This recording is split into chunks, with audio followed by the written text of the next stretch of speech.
दुर्जनांचा नाश करून कुशल प्रशासनाचा आदर्श प्रस्थापित करणारे मर्यादा पुरुषोत्तम श्री रामचंद्र यांना वंदन।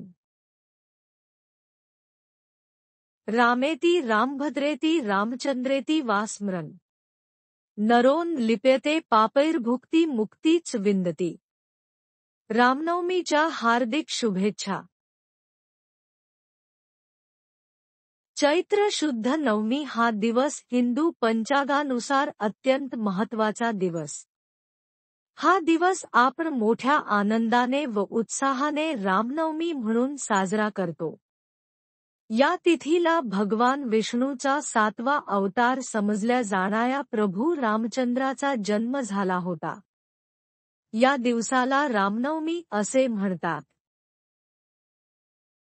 रामनवमी हा सण मुख्यतः अयोध्येमध्ये मोठ्या प्रमाणात साजरा केला जातो।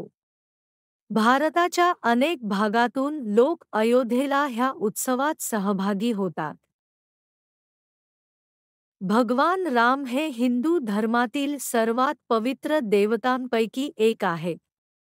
श्रीराम हे भगवान विष्णूचे 7वे अवतार होते। भगवान विष्णूने राक्षसांचा नाश करण्यासाठी श्रीराम म्हणून पृथ्वीवर जन्म घेतला। भारतात रामनवमीचा सण वर्षातून 2दा साजरा केला जातो। पहिली चैत्र नवरात्र आणि दुसरी शारदीय नवरात्र।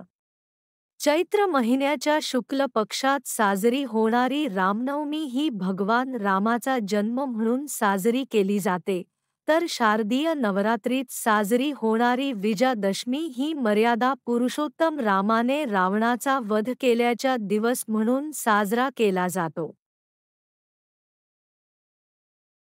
सूर्य डोक्यावर आल्यावर दुपारी 12 वाजता रामजन्माचा सोहळा होतो।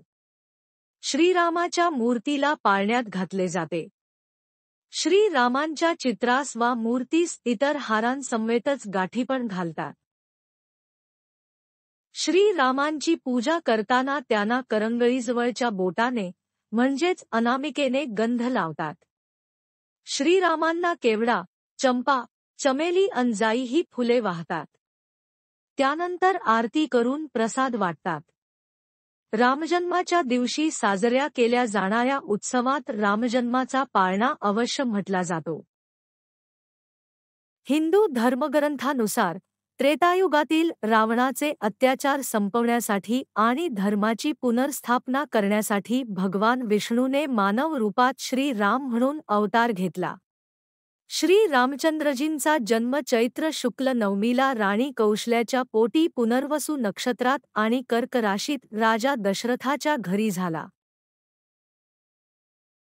गुरु वशिष्ठांनी दिलेल्या सल्ल्यानुसार राजा दशरथ यांना पुत्रप्राप्ती होण्यासाठी जावई महर्षी शृंगी ऋषींनी पुत्रेष्टी यज्ञ केला होता, ज्यानंतर त्यांना राम, लक्ष्मण, भरत आणि शत्रुघ्न हे 4 पुत्र झाले, असे सांगितले जाते।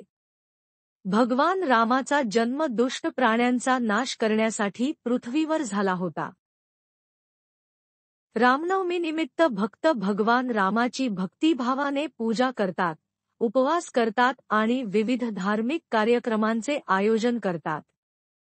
घरे, मंदिरे दिवे आणि फुलांनी सजवली जातात आणि भक्तिगीते आणि कीर्तने गायली जातात। या काळात रामायण पठण आणि रामलीला देखील आयोजित केली जाते, जी या उत्सवाचे खास आकर्षण आहेत। भगवान राम हे केवळ एक धार्मिक व्यक्तिमत्वच नाही तर ते योग्य जीवन जगण्याचे प्रतीक आहेत। त्यांचे जीवन सत्य, नीतिमत्ता, कर्तव्य, त्याग आणि प्रेम यासारख्या सद्गुणांनी भरलेले होते। आपल्या जीवनात हे गुण आत्मसात करून आपण एक चांगला माणूस बनण्याचा प्रयत्न करूया। रामनवमी हा केवळ एक सण नाही तर तो आपल्याला सत्य, नीतिमत्ता आणि न्यायाच्या मार्गावर चालण्याची प्रेरणा देतो।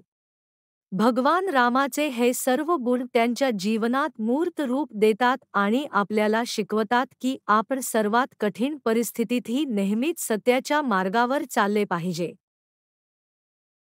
तुम्हा सर्वांना राम नवमीच्या हार्दिक शुभेच्छा।